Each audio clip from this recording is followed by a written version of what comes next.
Shri Venkateswara gold తాకట్టులో ఉన్న మీ బంగారాన్ని విడిపించి కొనబడును.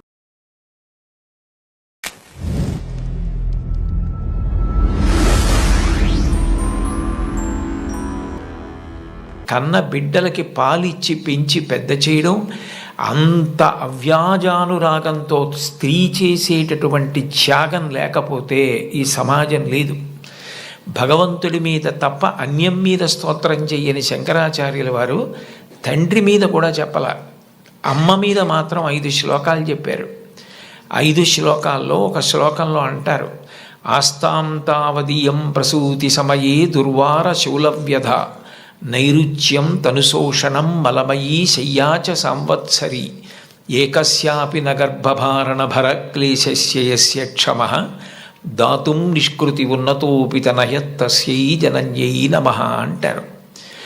9 నెలలు కడుపు పెద్దదై వికారమును పొంది తాను వంగలేక పని చేసుకోలేక తిందామంటే ఆహారం సహించక ఎంతో కష్టపడి తాను మరణ సదృశమైనటువంటి వేదన పొంది అన్ని నిప్పులు పడి బిడ్డని ప్రసవించి ఆ బిడ్డకి పాలిచ్చి పెంచి పెద్ద చేసి ఏడాది పాటు చలికాలం లేదు, వర్షాకాలం లేదు, మంచంలోనే మలమూత్ర విసర్జన చేస్తే ఆ మలమూత్రములను తుడిచి కడిగి బిడ్డని రక్షించి తాను ఉపవాసాలు చేసి చిట్ట చివరికి అవసరమైతే పిల్లవాడు ఎంత పెద్దవాడైనా వాడికి ఏదైనా కించిత్ అనారోగ్యం కలిగిందంటే భయం వేసినటువంటి మనసుతో నా ఆయుర్దాయం కూడా నువ్వే పోసుకొని బ్రతుకని అనగలిగినటువంటి వ్యక్తి ప్రపంచంలో ఉంటే అది అమ్మ ఒక్కతే.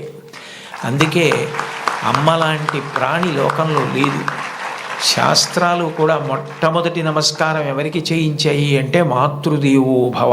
మాతృదేవో భవ అంటే భగవంతుడు అమ్మ రూపంలో ఉన్నాడు అని కాదు దాని అర్థం. అమ్మయే భగవంతుడై ఉన్నది, భగవతి అమ్మ. అమ్మ భగవంతుడు రెండు కాదు. ఎందుకనంటే ప్రాణం పోయేటప్పుడు కూడా ఎక్కడ కొడుక్కి ఇబ్బంది కలుగుతుందోనని కొడుక్కి ఇబ్బంది కలగకుండా వాడికి ఏ విధమైనటువంటి క్లేశము పొందకుండా తాను వెళ్ళిపోవాలని తల్లి కోరుకుంటుంది.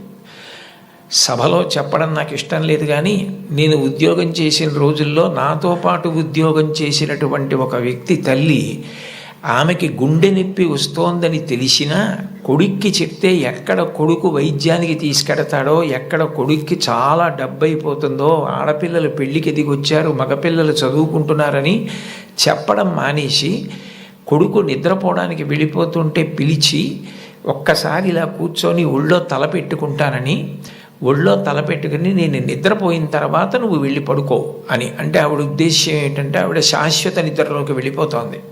ఆ కొడుకు ఒళ్ళో తలపెట్టుకుని పడుకుంటే కొంతసేపటికి తల్లి కదలటం లేదని వాడు కదిపి చూస్తే తల్లి శరీర త్యాగం చేసేసింది. ఆ తర్వాత తెలిసింది, తన భార్య చెప్పింది, కొంచెం గుండెల్లో నొప్పిగా ఉందమ్మా, బరువు పని చేయలేకపోతున్నాను, కానీ వాడికి మాత్రం నువ్వు చెప్పకు సుమా అని ఒట్టేయించుకుందిట కోడలతో. అది తల్లి అంటే. అమ్మ అంటే అంతటి ప్రేమైకమూర్తి. అమ్మ లాంటి వ్యక్తి జీవితంలో ఇక దొరకదు. జీవితంలో అన్నిటికన్నా పెద్ద నేరం ఏమిటంటే అమ్మకి చెప్పలేము అన్న పని మనం చేయడమే. ఏ పని మనం చేస్తామో అది అమ్మకి చెప్పగలగాలి. మీరు ఏ పని చెయ్యండి, ఇది అమ్మకి నేను చెప్పలేను అన్న పని మీరు జీవితంలో ఎప్పుడూ చెయ్యకూడదు. భగవంతుడెంతో అమ్మ అంతే. మీరు మహాత్ములైన వారి ఎవరి జీవిత చరిత్ర పరిశీలించండి. అమ్మకి నమస్కారం చెయ్యకుండా, అమ్మ గొప్పతనం చెప్పకుండా లేరు.